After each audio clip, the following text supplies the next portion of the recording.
Typewriter rollers. Back in my day, most kids in high school took a class in typewriting. At that time, the equipment was old-fashioned, mechanical, non-electric typewriters that had removable rollers for cleaning. The typewriters were set up in a separate typing classroom.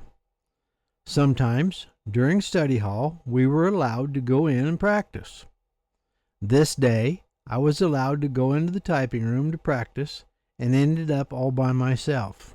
What a mistake.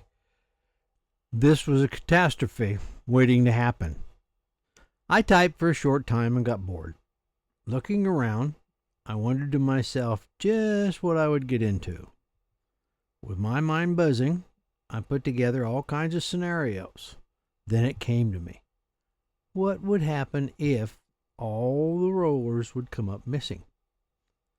In my 17 years of brilliance, I thought it would be funny if I took all the rollers out of the machines and put them in the scrap paper bin at the back of the room. Quietly, I made my rounds, taking each roller out and putting it under the paper in a large trash container. Once done, I went back to the study hall, just knowing nobody would ever suspect me. The bell rang, and I went to my next class. Once safely in the next class, I thought I'd made it, when out of nowhere, the principal came into the room and jerked me out of my seat and took me to the office. Now, I'd been to the office more than once, so this didn't scare me. What did scare me was the fact that the top of his bald head was as red as a fire truck. He was mad even before I had the chance to say one word to him. The principal was in his mid-40s at the time, and he was bald as a bat. We all called him Skinhead before that became such a bad connotation. It was always fun to get him mad because we could watch the red creep up his neck and then the back of his head until his whole head was red. It was a game. We were all in trouble anyway. You just as well get some fun out of it and see how long it took. This time it was different. His head was already beet red. "What did you do with the typewriter rollers?" I asked him back, "Why would you ask me? I don't know anything about it."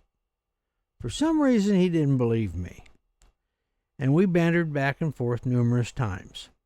Eventually, I crumbled and told him if I had ever done something like that, I would have put them in the scrap paper bin. He left the office and went into the typing room. It was just a few minutes before he came back. This time he was even madder and told me I'd lied to him. I know I was in big trouble by then, and I had a hell of a hard time convincing him that that was as much as I knew. After a long interrogation, he called the janitor into the office. He asked him if he had seen them, to which the janitor replied no, but he had just been there in the room a few minutes ago and had taken the scrap paper bin to the dumpster. Out of the office they flew. About the time they got to the dumpster, the trash truck was in the parking lot getting ready to load the dumpster. They stopped him and looked inside. They found the rollers.